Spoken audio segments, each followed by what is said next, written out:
раз здесь говорил, что великими они становились только лишь из-за того, что их понимали, что их поддерживали, что их уважали, что их ценили.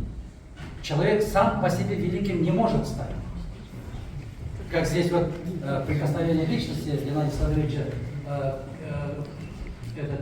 Чехословак Львович говорит, что взлетная полоса сама по себе это ничто. Взлетная полоса, она и есть полоса за то, что эта полоса стоит на земле, есть опора. Это гениальная мысль, философская мысль. В прошлый раз, когда я говорил о том, что надо создать вот эту вот площадку, извините меня, почему агрессивное меньшинство диктует большинство? Как нам надо жить, что нам надо смотреть и над чем мы должны думать. Да, Назар Губянович, так же сейчас получается. Всегда так было. Почему? Потому что мы молчали. При нашем молчаливом согласии все это происходило. Пора объединяться тем, которые действительно ценят вот эта духовно-нравственная составляющая, она выше, чем нефти, газа, золота, темир, кумыш, алтын. Вот эти вот ценности поменялись. Потому что мы не знали и не ценили. Мы думали, они всю жизнь будут. Мы думали, вот так идешь на улице, да, Усманхун, подошел с Майбатом, поговорил. С Толиком Шакеевым подошел, поговорил. Да? С Геной подошел, поговорил, кофе попил. Чокворова встретил, он едет на этот... Демодиалис. На углу встретились, машина остановилась, сели, поговорили. Понимаете, мы даже не думали, что с кем мы живем вообще. Кто был рядом, кто на нас оказывал влияние. И я думаю, если вот в нас есть какие-то частицы какой-то порядочности, человечности, культуры, да, какого-то... Нас не считают патриотами, как говорят, если патриоты есть. Если у нас есть патриотизм, может быть, немножко другой, то в этом именно вот эти люди нас заложили.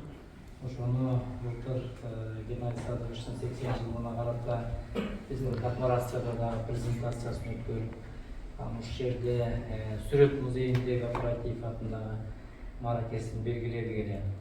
Геннадий Садович биринчиден өтө бактылуу өмүр сүрдү деп ойлойм. Анткени могу кадрларды карап отуруп, аркасына чоң өлбөстүк жаратып кетти. Бүтүндөй чыгармачылыгынын баарын тартып алады. Ошону менен бирге жанагы жогоруда айтып кеткендей альтернатива көрсөтүү аркылуу Кыргыздын бүтүндөй залкарларынын портретин таштап кетти да. Анан азыр ушундай залкарларыбыздын кадырына жетип, ушулардан сабак ала турган учурубуз. Хангим Самбаевич дагы Мераш Камиловна да айтып кетти. Жылдан жылга ошол асылдарыбыз, залкарларыбыздын катары азайып атат. Ошолорду көзү тирүү кезинде тартып калтыралы деп мына Кыргыз фильм киностудиясы кинематография департаменти Нажыл Бекболотов бияпта отурат. Ушул тизмесин түзүп, бир топ залкарларыбыздын портреттик телефильмдерин, документалдуу фильмдерин акыркы 4-5 жылдан бери тартып атабыз. Мы праздновали юбилей, и там показывал фильм портрет о Геннадии Садыровиче Марат Сарулу. И вы представляете, вот тогда мы смотрели, мы встретили Геннадия Садыровича, он находился среди нас. Вот то восприятие. И вот посмотрите, когда нету Геннадия Садыровича, и мы смотрим немножко другой фильм, но восприятие совершенно другое. И я понимаю, Райва, если бы мы сегодня смотрели бы тот же фильм, уже по-другому воспринималось бы. Совершенно. Это как некогда сказал один художник, то ли Гоген, то ли Ван Гог, надо умереть, чтобы остаться. Вы представляете? Сколько ему лет было, вот это все. Там прочувствовать вот это. Для чего живет человек? Но здесь-то о долге идет разговор. Что кто-то, он выполняет свой долг, а мы сегодня вообще об этом речи нет. Поэтому мне показался фильм «Тыная» очень такой по эстетике, по выстроенности, настолько в духе Геннадия Садыровича, вот она настолько, и вот этот Геннадий Садырович, который мэтр уже сегодня, народный артист, уже наш классик. И когда он вышагивает по улице с таким хулиганистым, таким озорным, вот, это его дух Геннадия Садыровича. Он такие брыки, весь там, мастер был, он вот он был таким молодым, вот таким задорным. В душе он так и остался.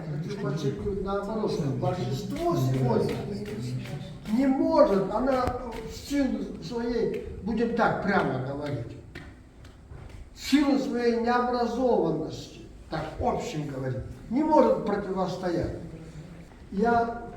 Мое личное мнение, сегодня вот те слова, которые обычно повторяют, что мир спасет, красота, нам бы сегодня это осознать на своем теле, на каждой своей клетке, потому что это действительно наступает сегодня. И вот мне хотелось бы пожелать клубу, который назван, так сказать, именем Базарова и именем его передачи «Альтернатива», чтобы в это слово «альтернатива» включилось, что мы распространяем альтернативную духовность, противопоставляем бездуховность чему-то другому, которое сегодня побеждает. Я хочу сказать, что сегодня я ощутил то, что прекрасно выразил своими словами давным-давно де Сент-Экзюпери, что нет большей роскоши, чем роскошь человеческого общения. Вот спасибо всем, кто подарил, сознавая то или не сознавая, нам вот эту вот роскошь. Я думаю, что мы иногда сами тешим себя иллюзией, что вот когда-то были хорошие времена, сейчас настали тяжкие времена. Художнику, настоящему художнику, всегда было непросто. Во все времена, в любые времена.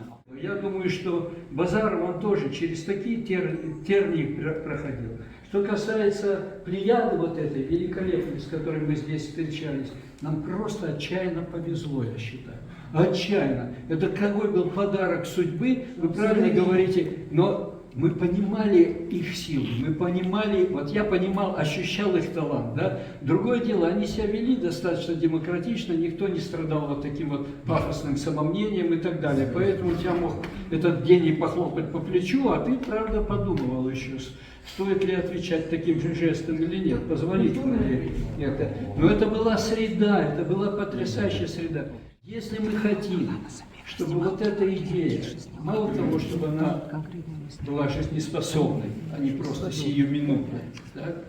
И чтобы она дала результат, эту идею надо выносить на другую, на большую аудиторию. Иначе мы просто замкнемся в этом элитарном мирке. Где мы сейчас работаем, он жил на Исану. Вот мы как раз в этом доме тоже работаем. Вот постоянно увидели, каждое утро он выходил, мы с ним здоровались. Как вы, Геннадий Сергеевич, как ваши дела? Что я хочу сказать, Владимир? Первый был надежный друг. Вот редко пафосные слова, может быть, мужности идти в разведку давать целователя, потому что он никогда не предавал своих друзей и очень был надежным другом. Альтернативу, которую мы сейчас продолжаем. То есть человек все время говорил. Если он даже не говорил, он приглашал всех более-менее говорящих или людей, которые влияют на общество, и он с ними говорит. Вот в принципе наша альтернатива это не просто вот как бы, ну как сказать, такое, вот некий киноклуб, это просто возможность, как Адахат Кимсипаевич сказал, то есть возможность, где можно говорить. И не обязательно о политике, наверное. Жизнь, мне кажется, больше, чем политика. Мы есть, мы делаем, но просто, вот опять же, как Адахат Кимсипаевич сказал, то есть то есть на нас никто внимания не обращает. Но мы делаем. И я думаю, что вот тому, что мы делаем очень, как бы сказать, духовные, вечные вещи, это вот пример, как провожали Геннадия Садыровича. Потому что Геннадий Садырович прожил славную жизнь. И дай Бог нам прожить столько и сделать столько, сколько сделал Геннадий Садырович. А нам bir жақсы сөз бар.